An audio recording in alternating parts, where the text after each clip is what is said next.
Bonjour, aujourd'hui nous allons voir la technique de l'aquarelle et la gomme réserve.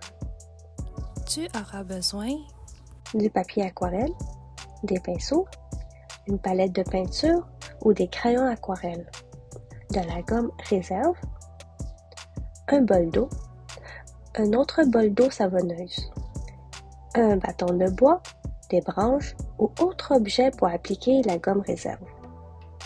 Commençons par des exercices de base pour se familiariser avec la peinture aquarelle en créant un nuancier. C'est quoi un nuancier? C'est un tableau de référence de couleurs. Créer un nuancier te permet de te rendre compte des différentes teintes possibles avec la palette de peinture ou crayon aquarelle. Premièrement, avec un peu d'eau, tu vas chercher le pigment dans ta palette de peinture aquarelle et tu vas l'appliquer en aplat sur le papier aquarelle. Deuxièmement, seulement avec de l'eau, tu vas étirer, appliquer la peinture qui est déjà sur le papier pour créer une teinte plus pâle. Alors ici, nous avons des valeurs de couleurs foncées et claires. Tu peux aussi utiliser des crayons aquarelle. Tu commences par colorier avec ton crayon et ensuite tu ajoutes de l'eau avec un pinceau.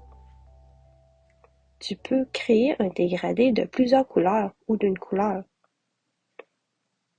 Maintenant que tu as pratiqué avec l'aquarelle, nous allons voir comment fonctionne la gomme réserve. La gomme réserve sert à garder le blanc du papier. La peinture aquarelle n'apparaîtra pas aux endroits où tu as appliqué ce liquide.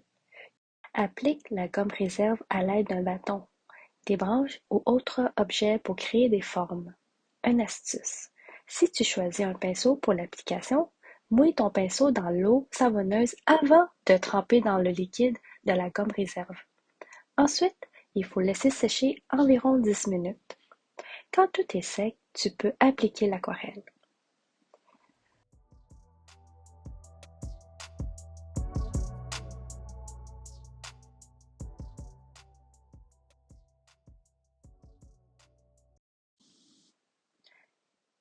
Tu peux frotter sur la gomme réserve pour l'enlever une fois que c'est sec.